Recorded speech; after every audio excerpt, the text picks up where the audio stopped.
2022년 2월 8일 찬송 361장 기도하는 이 시간 말씀 누가복음 11장 1절에서 13절 제목 기도의 모범을 따르며 마음 다해 간구하십시오. 예수님께서 기도하시는 것을 제자들은 이미 알고 있었습니다. 어떻게 예수님은 저렇게 오랫동안 기도하실 수 있을까? 그런데 알고 보니 침례 요한은 제자들에게 기도를 가르쳐 주어서 그의 제자들은 기도를 하고 있었습니다. 예수님의 제자들은 침례 요한도 제자들에게 기도를 가르쳐 주었습니다. 예수님, 우리들에게도 기도를 가르쳐 주세요라고 말씀드렸습니다. 예수님께서는 제자들에게 기도를 가르쳐 주셨습니다. 그것이 주기도문, 주님이 가르쳐 주신 기도입니다. 주기도문은 어떤 모임을 마칠 때 해야 하는 기도가 아니라 기도의 모범입니다. 주님이 가르쳐 주신 기도의 내용을 오늘 본문에 기록된 부분만 나누도록 하겠습니다. 첫째는 아버지의 영광과 나라, 둘째는 우리들의 삶 두 부분으로 나뉘어져 있습니다. 아버지의 이름이 거룩히 여김을 받으시오며 나라가 임하옵시며 제일 먼저 하나님 아버지께 영광을 돌리는 기도로 시작이 됩니다.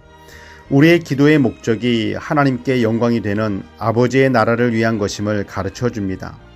그리고 우리들의 삶에 필요한 육적인 양식과 영적인 삶을 위한 기도를 드려야 합니다. 우리들의 삶에 필요한 것을 기도하는 것을 세상적인 기도로 여기는 분들이 있는데 그것은 한쪽으로 기울어진 생각입니다.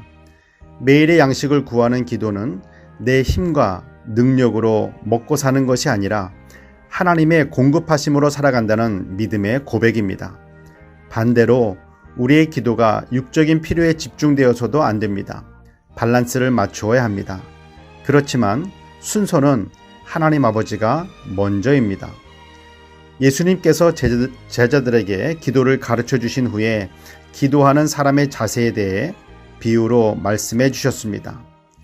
여행 중에 친구들이 밤에 방문하여 먹을 것이 없어 친구가 운영하는 떡집에 가서 떡을 달라 할 때 이미 가게 문을 닫았다며 친구라는 이유로도 떡을 주지 않겠지만 계속해서 간청하면 그 간청함 때문에 떡을 줄 것이다.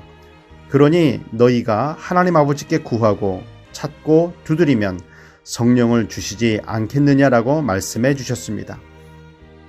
성령을 주실 것이다 라는 말씀을 영적인 것만을 찾고 구하고 두드려야 한다는 말씀으로 적용해서는 안 됩니다.